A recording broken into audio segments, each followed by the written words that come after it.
కర్నూలులో high court bench, అమరావతిలో 100 ఎకరాల్లో ఇంటర్నేషనల్ లా స్కూల్ ఏర్పాటు సహా కీలక అంశాలపై సమీక్ష జరిపారు ఏపీ సీఎం చంద్రబాబు.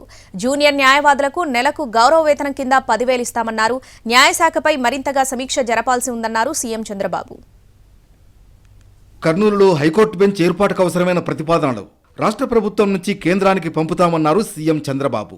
సచివాలయంలో న్యాయశాఖపై సీఎం సమీక్ష నిర్వహించారు. ఎన్నికల సమయంలో ఇచ్చిన హామీ మేరకు కర్నూలులో హైకోర్టు బెంచ్ ఏర్పాటుకు ప్రభుత్వం సిద్ధంగా ఉందని తెలిపారు. మంత్రివర్గ సమావేశంలో ఈ మేరకు తీర్మానం చేసి కేంద్రానికి పంపనున్నట్లు ముఖ్యమంత్రి ప్రకటించారు.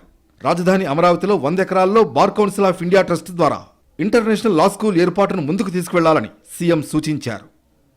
జూనియర్ న్యాయవాదులకు నెలకు గౌరవ వేతనం కింద 10,000 ఇస్తామని మేనిఫెస్టోలో చెప్పామని, ఆ మేరకు చెల్లించేందుకు ప్రక్రియ ప్రారంభించాలని అధికారులకు సూచించారు సీఎం.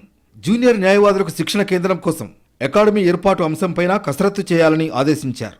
ఆ తర్వాత ప్రాసిక్యూషన్ విభాగంపై అధికారులు ప్రజెంటేషన్ ఇచ్చారు. ప్రభుత్వ ఆస్తులు కాపాడే విషయంలో లిటిగేషన్లు పెట్టాలే కానీ అనవసర వివాదాలు తెచ్చేలా లిటిగేషన్ ప్రభుత్వం నుంచి ఉండకూడదన్నారు చంద్రబాబు. న్యాయశాఖపై మరింత సమగ్రంగా సమీక్ష చేయాల్సి ఉందన్న ముఖ్యమంత్రి మరిన్ని వివరాలతో రావాలని అధికారులను ఆదేశించారు.